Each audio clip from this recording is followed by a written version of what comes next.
let's move on then to the second part here, Yeah. which is exactly gets to what you said, which is that, look, if you really do want a Twitter which is free of censorship, the only way to really proof it then is to have a business model like we do here, which is direct to subscription and does not rely on advertisers. So the problem, though, is that their plan on this, A, I don't think fulfills that with the plan to charge $8 for verification. But second, that too is chaotic in itself. Let's put this up there on the screen. This was originally, Twitter is to begin offering its $7.99 a month verification subscription. But then, Krystal, just last night, they announced they're actually going to delay the full-scale move to verification on Twitter Blue until after the midterm elections because they don't want to have to deal with any of the ensuing chaos during elections and information and whatever is happening on that front. It does just highlight, though, that this scheme is not exactly all that well thought out. And let's highlight it just one more time for people.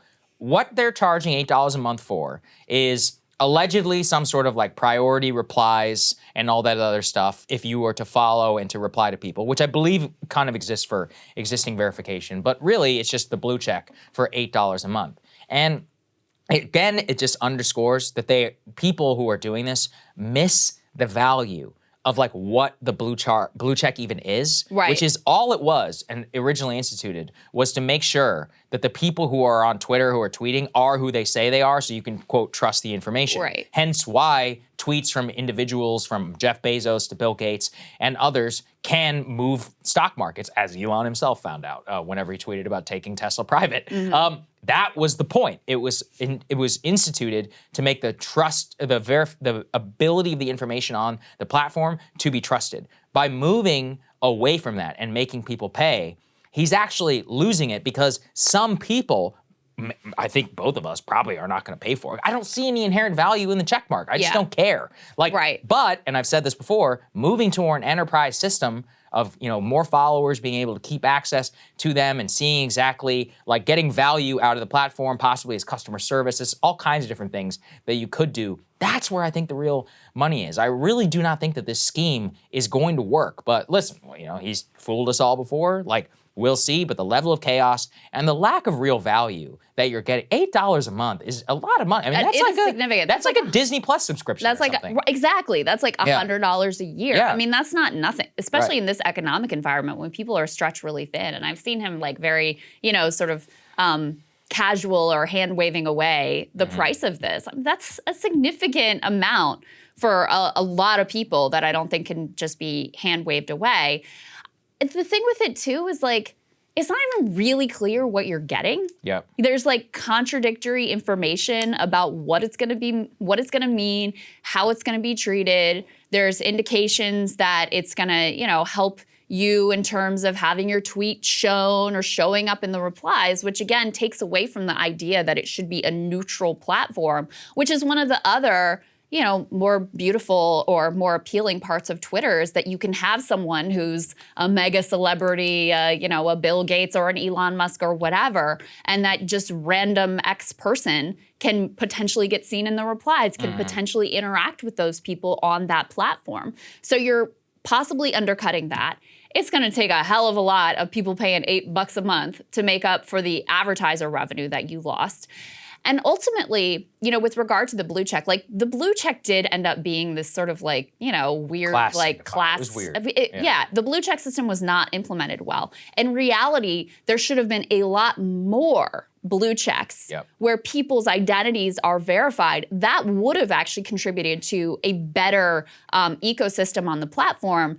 But that's not profitable. That's not monetizing what you have there. So that's why they're moving in the opposite direction. So not a good move. Let me put it this way, which is that verification for pay is not a bad scheme. It's just that it shouldn't be all verification. So I actually saw an interesting graphic that some people are floating with different types of blue checks, right? So you have like the journalist check, then you have like the paid check, then you have like a government official. It's like a tier, like a different color check mark. And I was like, oh, that's actually not a bad idea. The point is that if you actually want to increase the reliability of information on the platform, making it so that you have to second guess whether or not it's actually the person who's tweeting is actually very bad. And so once again, I mean, I'll just get to like, what's the value? The value value is the ability for a hyper group of 0.1% users in order to reach basically 99.9. It turns out that doing it via ads is not that great, but doing it via being able to access the following on the platform, that's worth something to some people. So look, if anything, like I said in the beginning, he has shown a proven ability to be nimble.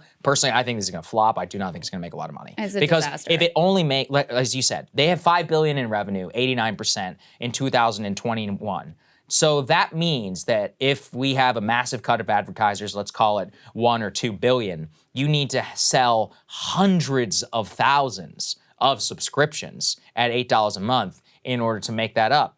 Disney is able to do that because they have 100 years of Disney's IP catalog. Netflix is able to do that basically because they were first to market. Ask Paramount Plus and Peacock how they're doing. Ask CNN Plus. For real. Their subscription a month. How did all that ultimately work went out? down. So this shit is hard. Yeah. And we're a small business, so we don't have to reach that level of scale. But if you are a multi-billion-dollar company, that's a whole other ballgame of the amount of subscriptions that you need to sell. And again, to my point about how the information about this has been contradictory, Elon himself spoke a little bit about what the new blue check is ultimately going to mean in terms of how your content is viewed on the platform. Let's take a listen to what he had to say.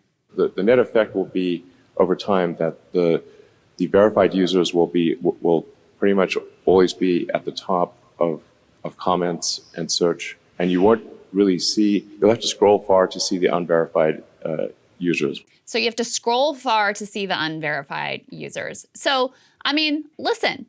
If Elon makes it so that the only way your tweets and your replies get seen, that makes it a clear value add for people. But that's in direct opposition to your stated free speech goals of the platform. And to me, that really just underscores the fact that you can either have your free speech values-driven play or you can have a profit-making play. And the two things cannot really coexist, and it's, obviously really clear what direction he's gonna go in. He's gonna go in the business direction, just like all of these platforms ultimately make the justifications and make the decisions that they have to try to make their thing profitable. Maybe I'm crazy, but if you instituted kind of what I've talked about, an enterprise tiered follow type system for access, but a level playing field in Wikipedia, I actually wonder if people might pay. If you're like, hey, listen, we have a commitment here, we could make money by doing all this algorithm, but we're not, go ahead and pay X amount a month. I'm not so sure that I wouldn't pay for that in order to support the goal. We find that in the overwhelming amount of subscriptions that we sell for our premium subscription. So look, I don't know. I think if you throw it to people and you're like, hey, do you like the idea of having a business that's not at the whims of censorship and you can have even tiered levels of subscription,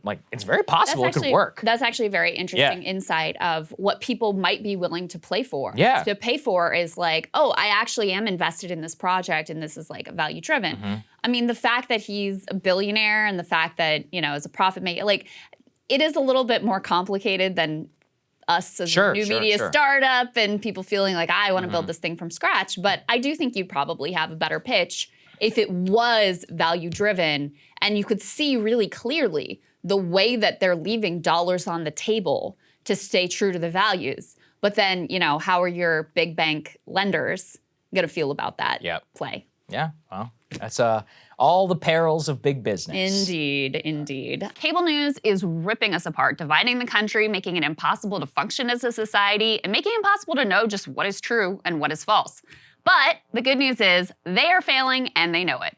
That is why we're building something new, a new mainstream, a healthier one, something more trustworthy, something that we are going to need in one of the most pivotal times in American history. We are building up here for the midterms, for the upcoming presidential election, but we need your help. So if you can help us out by becoming a premium member today at breakingpoints.com, we're trying to change America for the better and the entire world. So what are you waiting for, guys? Go to breakingpoints.com and sign up and help us build a new mainstream.